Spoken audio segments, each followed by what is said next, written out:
The word jihad is mentioned in the Quran about 41 times. The words mercy, peace, and compassion are mentioned about 355 times. Yes, come in. Come on in, Riaz. Sit down, please.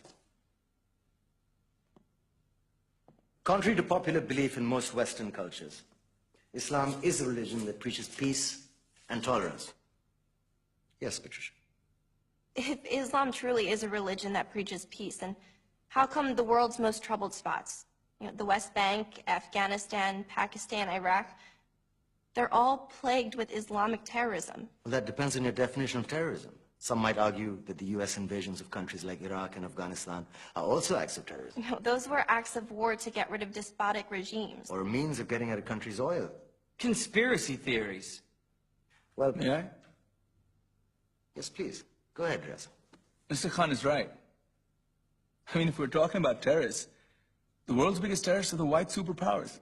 Come on now. No, really, stop and think about it. Explain 9/11. Okay. Do you know how many people died in the Twin Towers strike? Around 3,000. And do you have any idea how many people died in the bombing of Afghanistan? Take a wild guess. More than 15,000 people died. And that's just conservative figures. About 50,000 tons of explosives were dropped on innocent civilians. Men, women, children. Yeah, but that was because of the Taliban.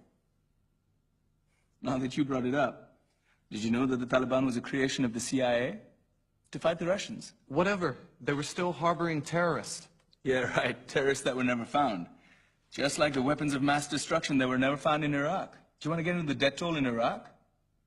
500,000 civilians and counting. And what do Britain and America say when they don't find these weapons? It's simple. They just say sorry. And still refuse to relinquish control of these countries. What are you trying to say? What I'm trying to say is that just because you're American, wear a fancy suit, and call yourself the president, doesn't make you any less of a terrorist. I'm saying that if you don't stop meddling in other people's countries, you will face a backlash. If Muslims like you feel that way, then why don't you get out of our country? We will. As soon as you promise to leave ours.